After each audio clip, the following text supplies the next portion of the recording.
James VI and I was King of Scotland as James VI from July 24, 1567 and King of England and Ireland as James I from the union of the Scottish and English crowns on March 24, 1603 until his death in 1625.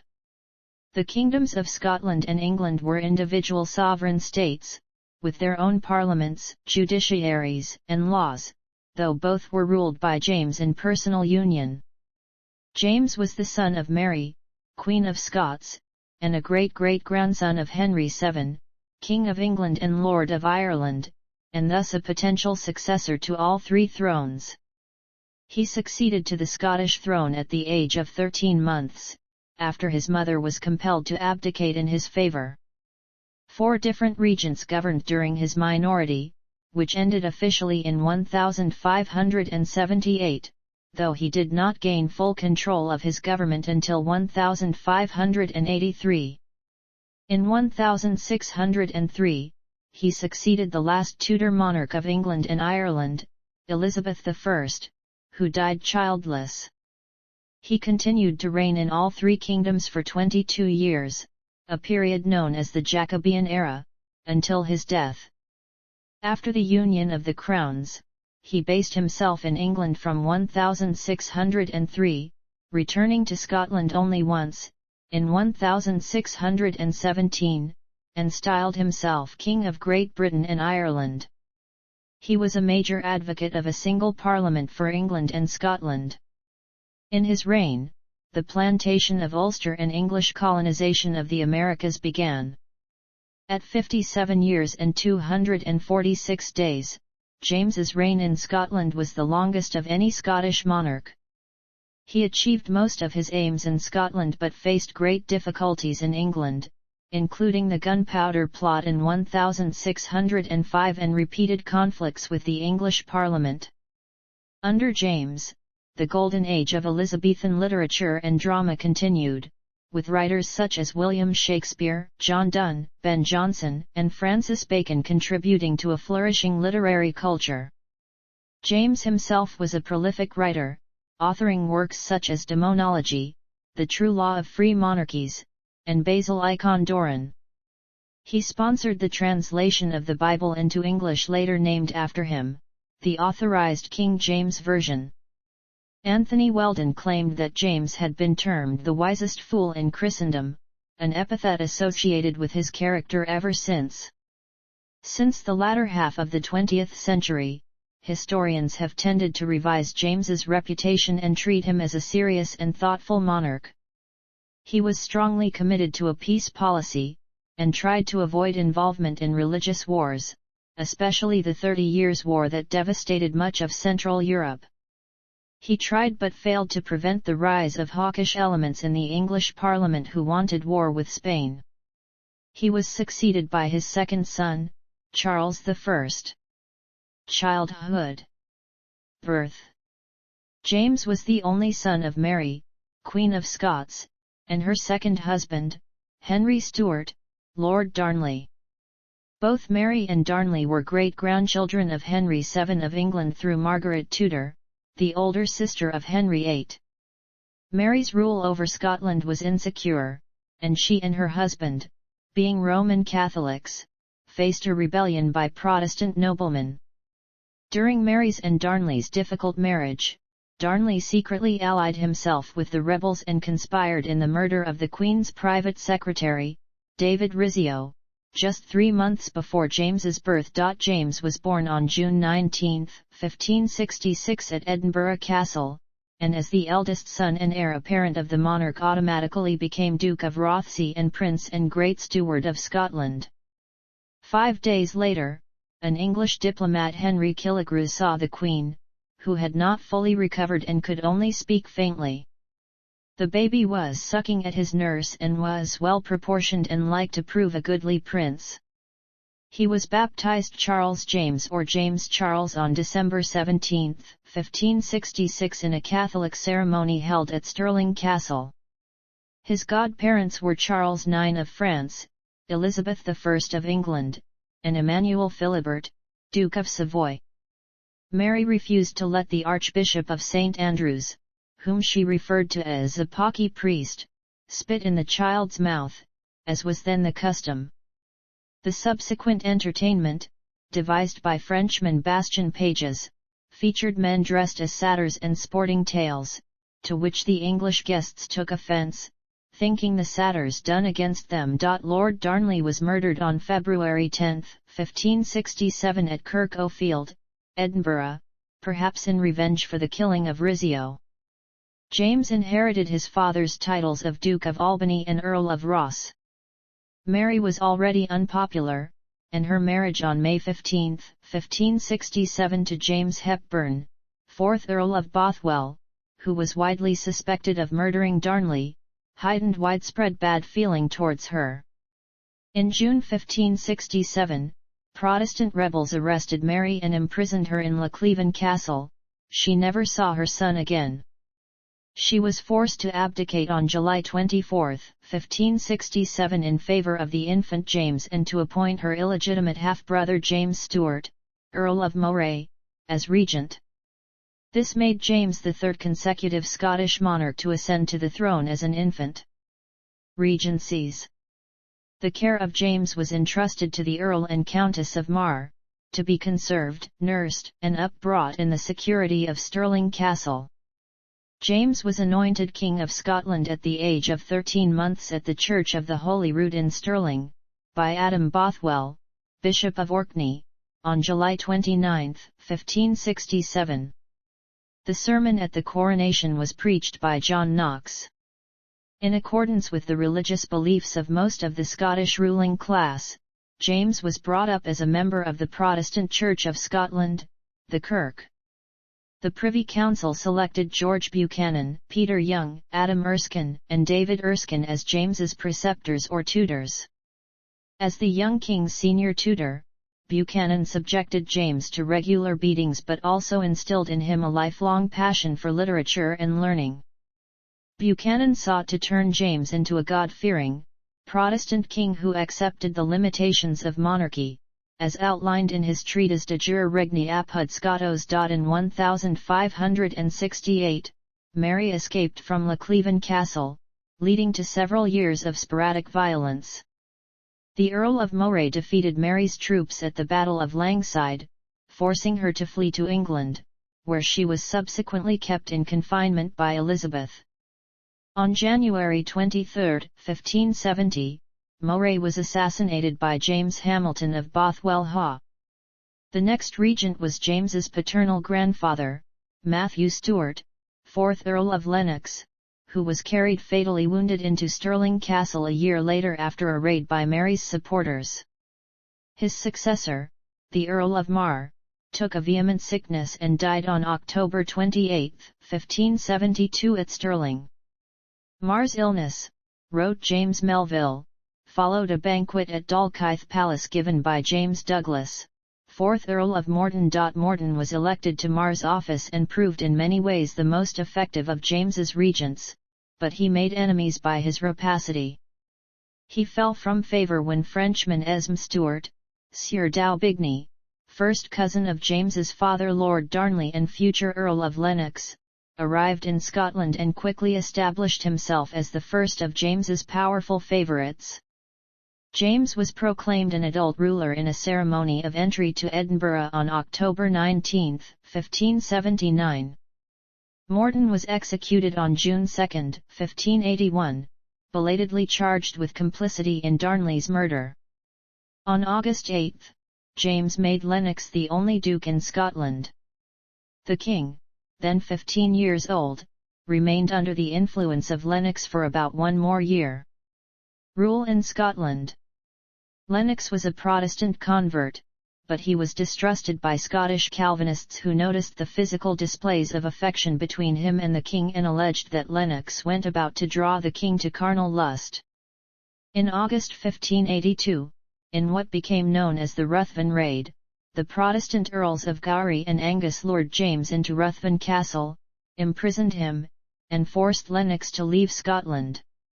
During James's imprisonment, John Craig, whom the king had personally appointed royal chaplain in 1579, rebuked him so sharply from the pulpit for having issued a proclamation so offensive to the clergy that the king wept. After James was liberated in June 1583, he assumed increasing control of his kingdom. He pushed through the Black Acts to assert royal authority over the Kirk, and denounced the writings of his former tutor Buchanan.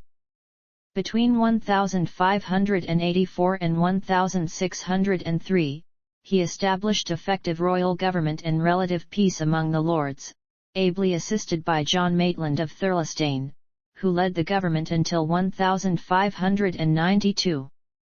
An 8-man commission known as the Octavians brought some control over the ruinous state of James's finances in 1596, but it drew opposition from vested interests. It was disbanded within a year after a riot in Edinburgh, which was stoked by anti-Catholicism and led the court to withdraw to Linlithgow temporarily. One last Scottish attempt against the king's person occurred in August 1600, when James was apparently assaulted by Alexander Ruthven, the Earl of Gowrie's younger brother, at Gowrie House, the seat of the Ruthvens. Ruthven was run through by James's page John Ramsay, and the Earl of Gowrie was killed in the ensuing fracas. There were few surviving witnesses.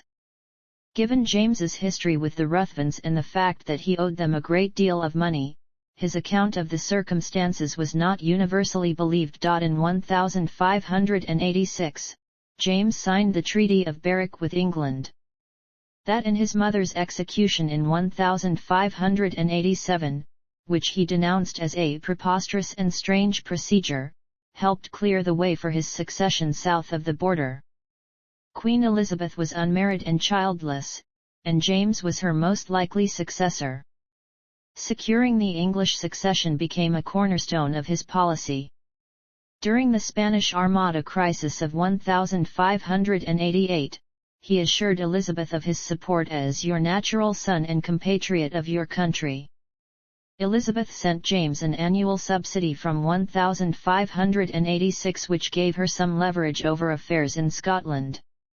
Marriage. Throughout his youth, James was praised for his chastity, since he showed little interest in women.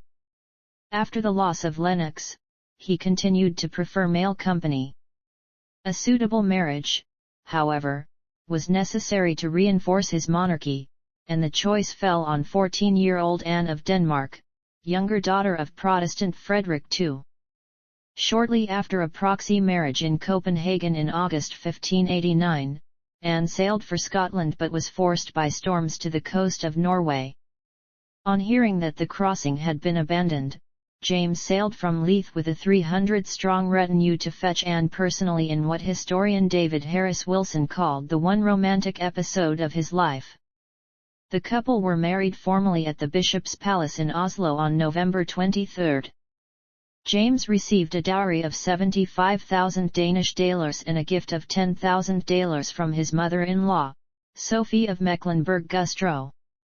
After stays at Elsinore and Copenhagen and a meeting with Tycho Brahe, James and Anne returned to Scotland on May 1, 1590.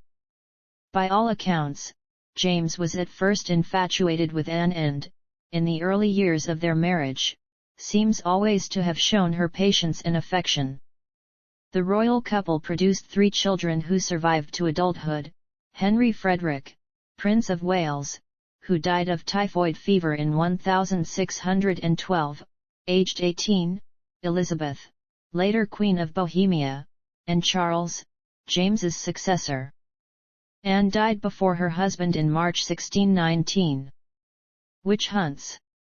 James's visit to Denmark, a country familiar with witch hunts, sparked an interest in the study of witchcraft, which he considered a branch of theology.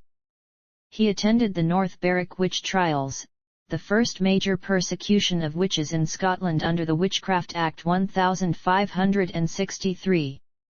Several people were convicted of using witchcraft to send storms against James's ship, most notably Agnes Sampson. James became concerned with the threat posed by witches and wrote Demonology in 1597, a tract inspired by his personal involvement that opposed the practice of witchcraft and that provided background material for Shakespeare's Macbeth. James personally supervised the torture of women accused of being witches. After 1599, his views became more skeptical. In a later letter written in England to his son Henry, James congratulates the prince on the discovery of yon little counterfeit wench. I pray God ye may be my heir in such discoveries, most miracles now-a-days prove but illusions, and ye may see by this how wary judges should be in trusting accusations. Highlands and Islands. The forcible dissolution of the Lordship of the Isles by James IV of Scotland in 1493 had led to troubled times for the western seaboard. James IV had subdued the organized military might of the Hebrides, but he and his immediate successors lacked the will or ability to provide an alternative form of governance. As a result, the 16th century became known as Lyn nan Creech, the time of raids. Furthermore, the effects of the Reformation were slow to affect the Gaeltacht, driving a religious wedge between this area and centres of political control in the central belt. In 1540, James V had toured the Hebrides, forcing the clan chiefs to accompany him. There followed a period of peace, but the clans were soon at loggerheads with one another again. During James VI's reign, the citizens of the Hebrides were portrayed as lawless barbarians rather than being the cradle of Scottish Christianity and nationhood. Official documents describe the peoples of the Highlands as void of the knowledge and fire of God, who were prone to all kind of barbarous and bestial cruelties. The Gaelic language, spoken fluently by James IV and probably by James V, became known in the time of James VI as Erse or Irish, implying that it was foreign in nature. Parliament decided that Gaelic had become a principal cause of the Highlanders' shortcomings and sought to abolish it. It was against this background that James VI authorised the gentlemen adventurers of Fife to civilis the most barbarous Isle of Lewis in 1598. James wrote that the colonists were to act not by agreement with the local inhabitants, but by extirpation of Thame. Their landing at Stornoway began well, but the colonists were driven out by local forces commanded by Murdoch and Neil MacLeod. The colonists tried again in 1605 with the same result, although a third attempt in 1607 was more successful. The Statutes of Iona were enacted in 1609, which required clan chiefs to provide support for Protestant ministers to Highland parishes, to outlaw bards, to report regularly to Edinburgh to answer for their actions, and to send their heirs to lowland Scotland, to be educated in English-speaking Protestant schools. So began a process specifically aimed at the extirpation of the Gaelic language, the destruction of its traditional culture and the suppression of its bearers. In the Northern Isles, James's cousin Patrick Stewart, 2nd Earl of Orkney, resisted the Statutes of Iona and was consequently imprisoned. His natural son Robert led an unsuccessful rebellion against James, and the Earl and his son were hanged. Their estates were forfeited, and the Orkney and Shetland Islands were annexed to the Crown. Theory of Monarchy. In 1597–98, James wrote The True Law of Free Monarchies and Basil Icon Doran, in which he argues a theological basis for monarchy. In the True Law, he sets out the divine right of kings, explaining that kings are higher beings than other men for biblical reasons, though the highest bench is the slid driest to sit upon. The document proposes an absolutist theory of monarchy, by which a king may impose new laws by royal prerogative but must also pay heed to tradition and to God, who would stir up such scourges as pleaseth him, for punishment of wicked kings. Basil Icon Doran was written as a book of instruction for the 4-year-old Prince Henry and provides a more practical guide to kingship. The work is considered to be well written and perhaps the best example of James's prose. James's advice concerning parliaments, which he understood as merely the king's head court, foreshadows his difficulties with the English House of Commons. Hold no parliaments, he tells Henry, but for the necessity of new laws, which would be but seldom. In the True Law, James maintains that the king owns his realm as a feudal lord owns his fief, because kings arose before any estates or ranks of men, before any parliaments were holden, or laws made, and by them was the land distributed, which at first was wholly theirs. And so it follows of necessity that kings were the authors and makers of the laws, and not the laws of the kings. Literary patronage. In the 1580s and 1590s, James promoted the literature of his native country. He published his treatise Some Rules and Cautions to be Observed and Eschewed in Scottish Prosody in 1584 at the age of 18. It was both a poetic manual and a description of the poetic tradition in his mother tongue of Scots, applying Renaissance principles. He also made statutory provision to reform and promote the teaching of music, seeing the two in connection. One act of his reign urges the Scottish burghs to reform and support the teaching of music in Sangskillies. In furtherance of these aims, James was both patron and head of a loose circle of Scottish Jacobean court poets and musicians known as the Castalian Band, which included William Fowler and Alexander Montgomery among others, Montgomery being a favourite of the king. James was himself a poet, and was happy to be seen as a practising member of the group. By the late 1590s, James's championing of native Scottish tradition was reduced to some extent by the increasing likelihood of his succession to the English throne. William Alexander and other courtier poets started to anglicise their written language, and followed the king to London after 1603. James's role as active literary participant and patron made him a defining figure in many respects for English Renaissance poetry and drama, which reached a pinnacle of achievement in his reign, but his patronage of the high style in the Scottish tradition, which included his ancestor James I of Scotland, became largely sidelined. Accession in England. From 1601, in the last years of Elizabeth's life, certain English politicians, notably her chief minister Robert Cecil, maintained a secret correspondence with James to prepare in advance for a smooth succession. With the Queen clearly dying, Cecil sent James a draft proclamation of his accession to the English throne in March 1603. Elizabeth died in the early hours of March 24, and James was proclaimed king in London later the same day. On April 5, James left Edinburgh for London, promising to return every 3 years, and progressed slowly southwards. Local lords received him with lavish hospitality along the route, and James was amazed by the wealth of his new land and subjects, claiming that he was swapping a stony couch for a deep feather bed. James arrived in the capital on May 7, 9 days after Elizabeth's funeral. His new subjects flocked to see him, relieved that the succession had triggered neither unrest nor invasion.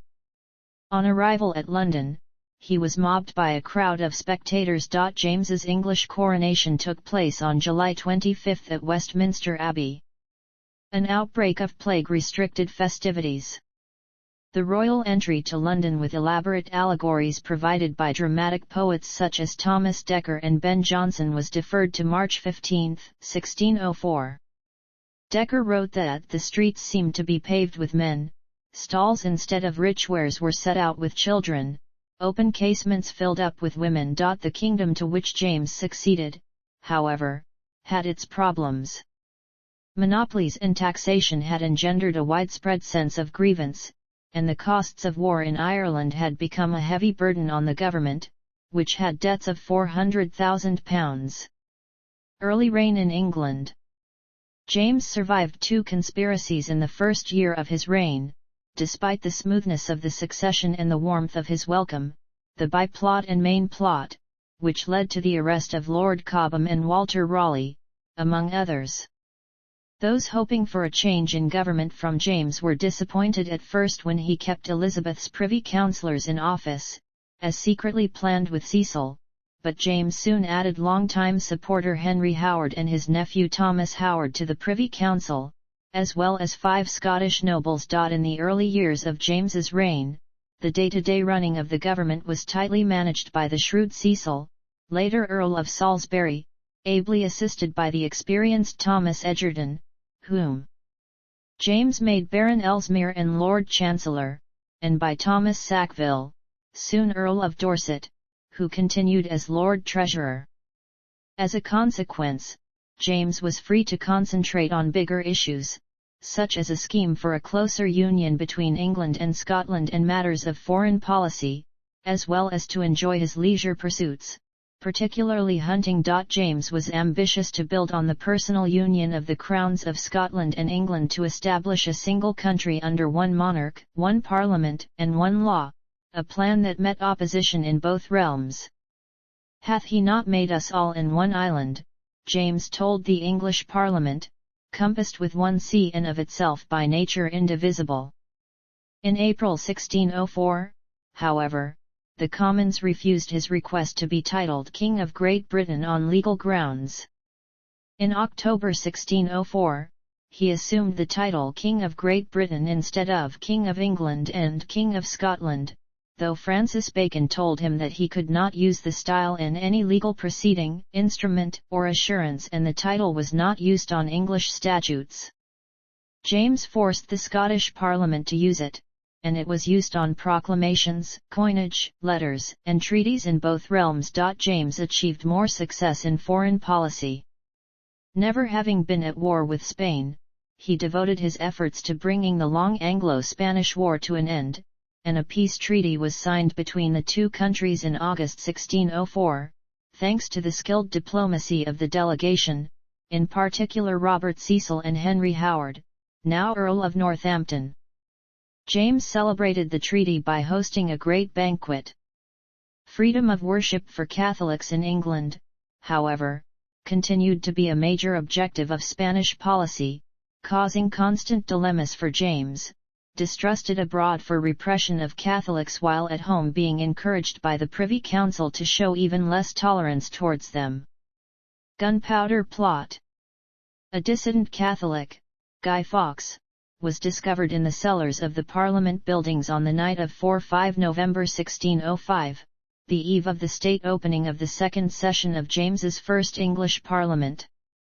Fawkes was guarding a pile of wood not far from 36 barrels of gunpowder with which Fawkes intended to blow up Parliament House the following day and cause the destruction, as James put it, not only of my person, nor of my wife and posterity also, but of the whole body of the state in general. The sensational discovery of the gunpowder plot, as it quickly became known, aroused a mood of national relief at the delivery of the king and his sons.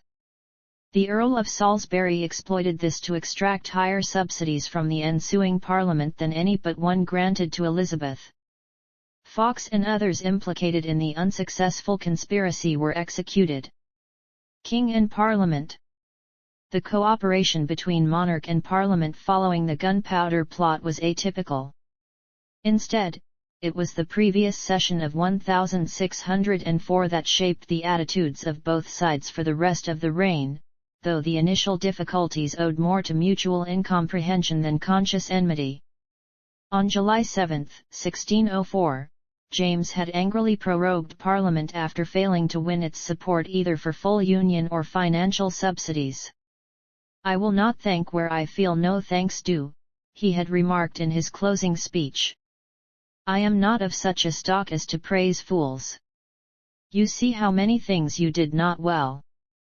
I wish you would make use of your liberty with more modesty in time to come." As James's reign progressed, his government faced growing financial pressures, partly due to creeping inflation but also to the profligacy and financial incompetence of James's court.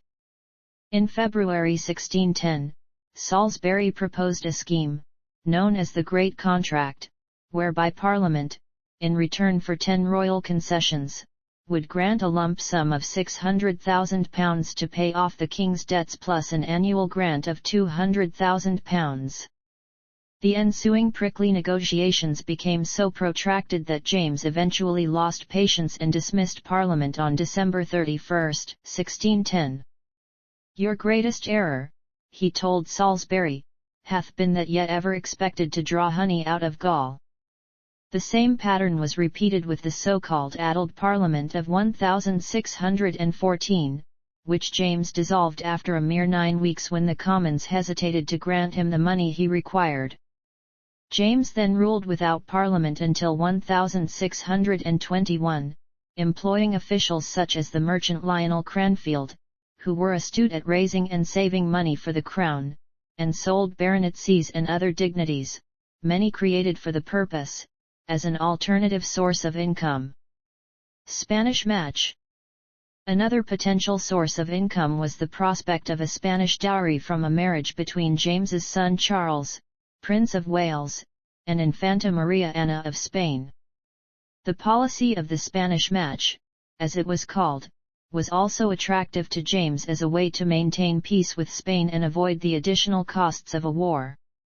Peace could be maintained as effectively by keeping the negotiations alive as by consummating the match, which may explain why James protracted the negotiations for almost a decade. The policy was supported by the Howards and other Catholic-leaning ministers and diplomats together known as the Spanish Party, but deeply distrusted in Protestant England. When Walter Raleigh was released from imprisonment in 1616, he embarked on a hunt for gold in South America with strict instructions from James not to engage the Spanish. Raleigh's expedition was a disastrous failure, and his son Walter was killed fighting the Spanish. On Raleigh's return to England, James had him executed to the indignation of the public, who opposed the appeasement of Spain. James's policy was further jeopardized by the outbreak of the 30 Years' War, especially after his Protestant son-in-law, Frederick V, Elector Palatine, was ousted from Bohemia by the Catholic Emperor Ferdinand II in 1620, and Spanish troops simultaneously invaded Frederick's Rhineland home territory. Matters came to a head when James finally called a parliament in 1621 to fund a military expedition in support of his son-in-law. The Commons on the one hand granted subsidies inadequate to finance serious military operations in aid of Frederick, and on the other, remembering the profits gained under Elizabeth by naval attacks on Spanish gold shipments, called for a war directly against Spain. In November 1621, roused by Edward Coke, they framed a petition asking not only for war with Spain but also for Prince Charles to marry a Protestant, and for enforcement of the anti-Catholic laws. James flatly told them not to interfere in matters of royal prerogative or they would risk punishment, which provoked them into issuing a statement protesting their rights, including freedom of speech. Urged on by George Villiers, 1st Duke of Buckingham, and the Spanish ambassador Gondomar, James ripped the protest out of the record book and dissolved Parliament. In early 1623, Prince Charles, now 22, and Buckingham decided to seize the initiative and travel to Spain incognito, to win Infanta Maria Ana directly, but the mission proved an ineffectual mistake.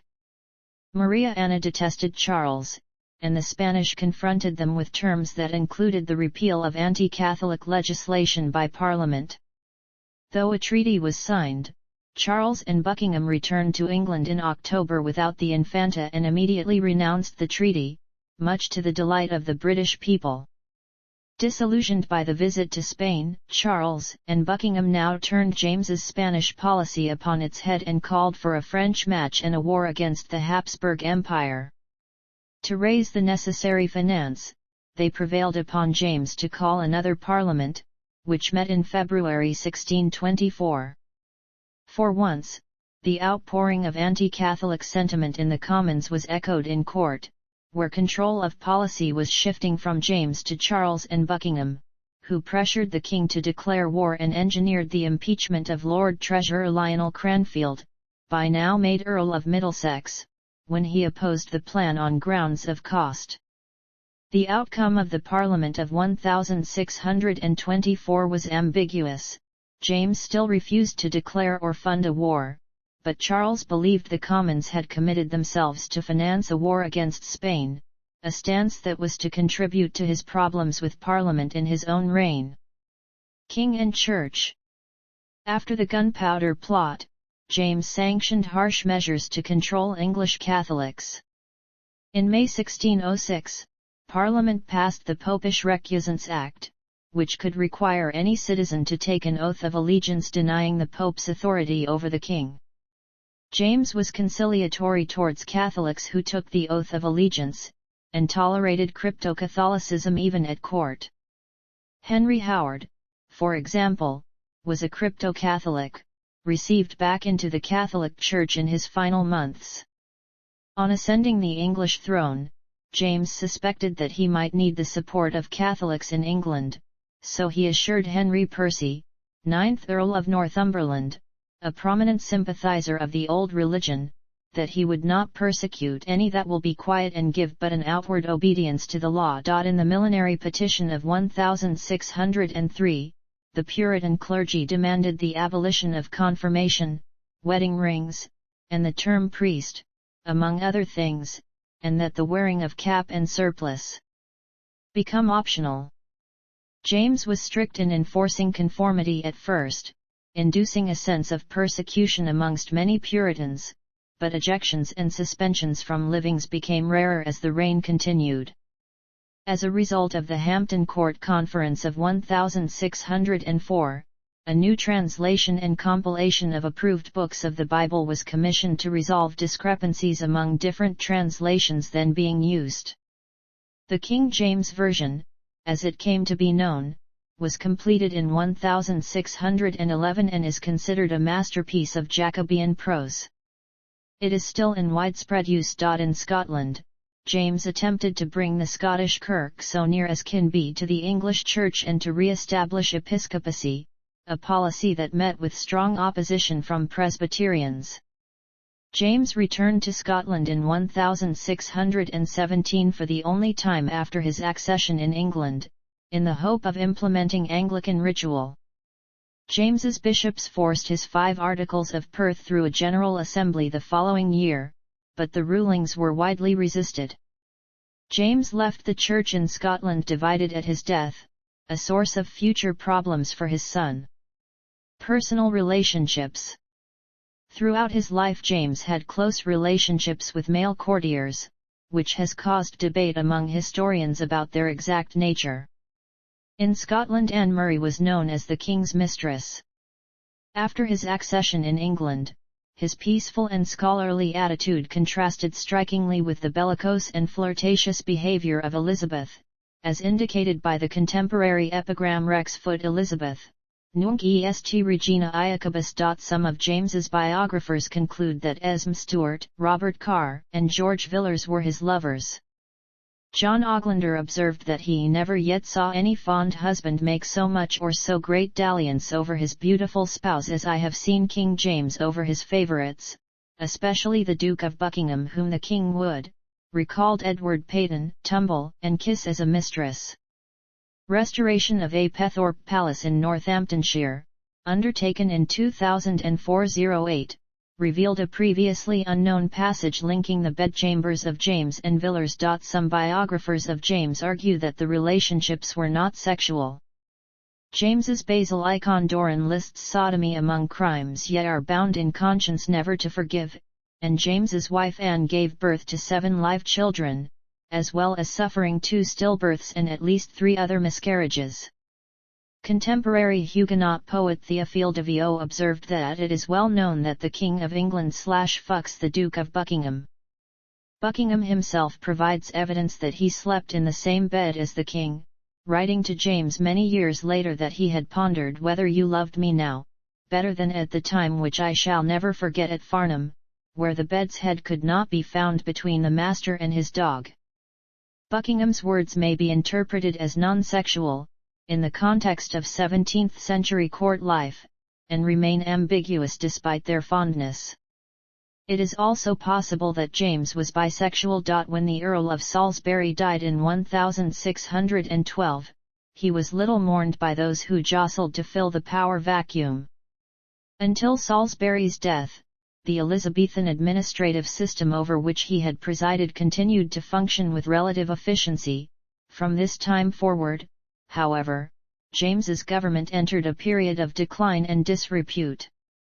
Salisbury's passing gave James the notion of governing in person as his own chief minister of state, with his young Scottish favourite Robert Carr carrying out many of Salisbury's former duties, but James's inability to attend closely to official business exposed the government to factionalism. The Howard party soon took control of much of the government and its patronage. Even the powerful Carr fell into the Howard camp, hardly experienced for the responsibilities thrust upon him and often dependent on his intimate friend Thomas Overbury for assistance with government papers. Carr had an adulterous affair with Frances Howard, Countess of Essex, daughter of the Earl of Suffolk. James assisted Frances by securing an annulment of her marriage to free her to marry Carr, now Earl of Somerset. In summer 1615, however, it emerged that Overbury had been poisoned. He had died on September 15, 1613 in the Tower of London, where he had been placed at the King's request. Among those convicted of the murder were the Earl and Countess of Somerset. The Earl had been replaced as the King's favourite in the meantime by Villars.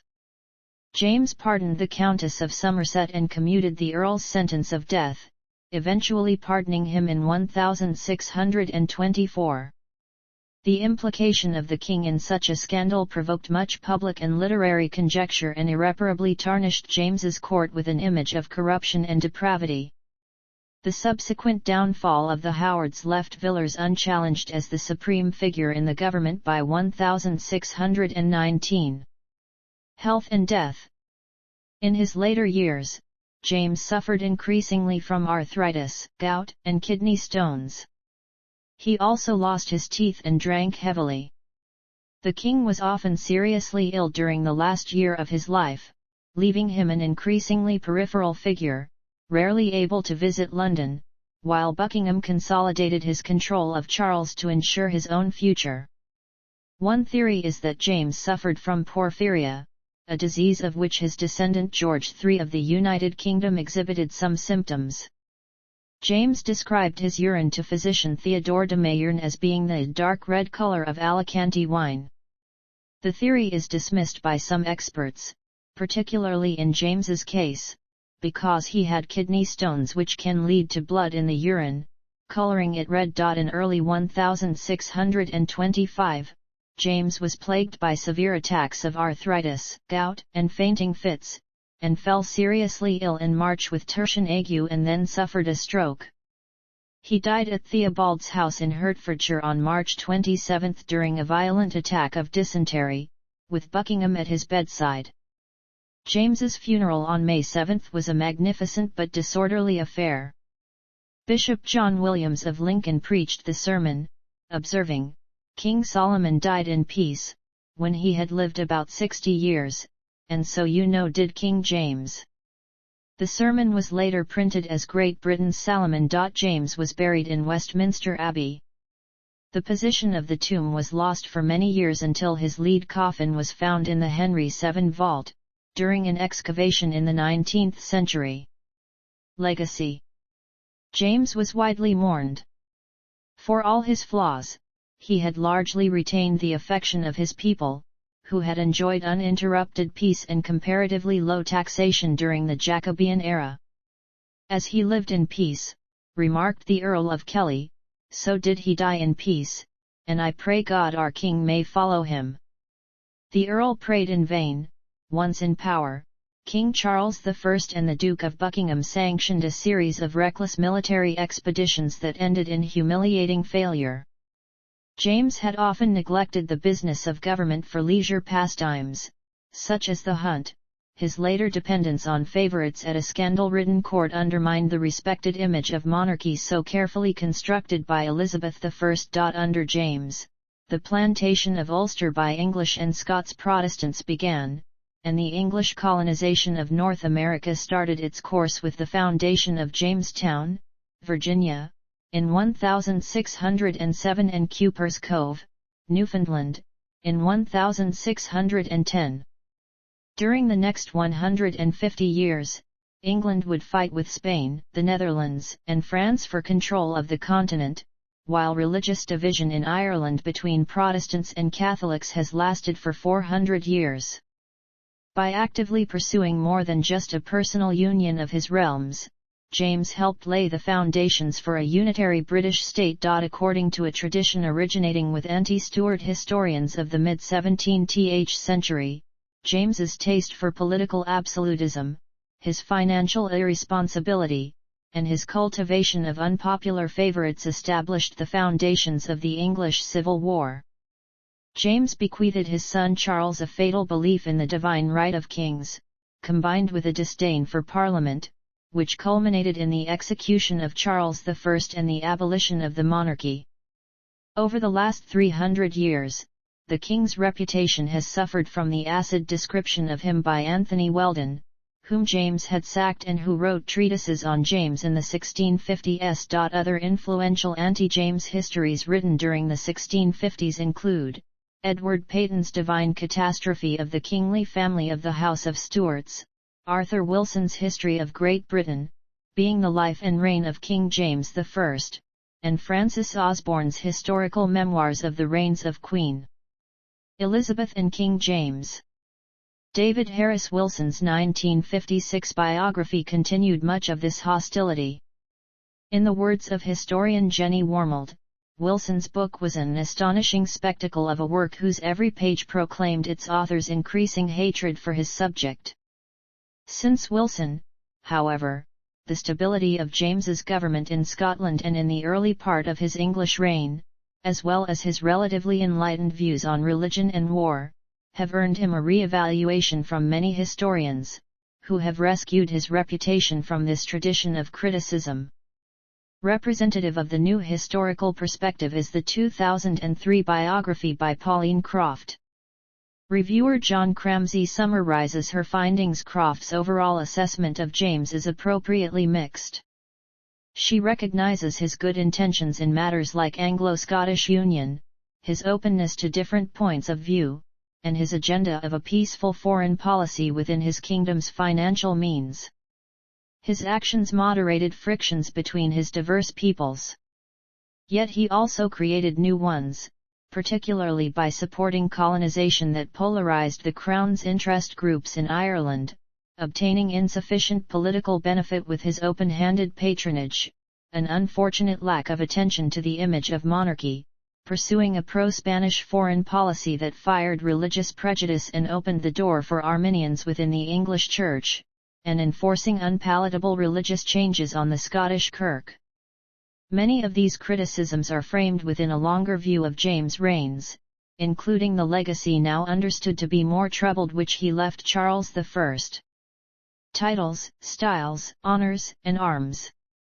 Titles and styles. In Scotland, James was James VI, King of Scotland, until 1604. He was proclaimed James I, King of England, France, and Ireland, Defender of the Faith in London on March 24, 1603.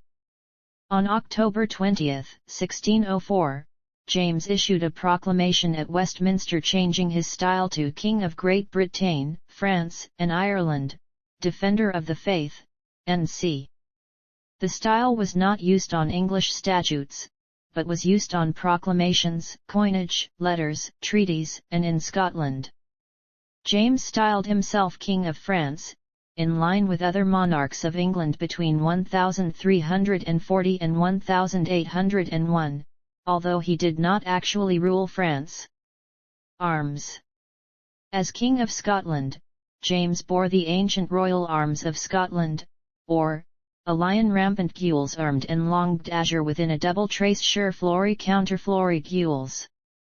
The arms were supported by two unicorns argent armed, crined, and unguiled proper, gorged with a coronet or composed of crosses petit and fleurs de lis, a chain affixed thereto passing between the forelegs and reflexed over the back also or.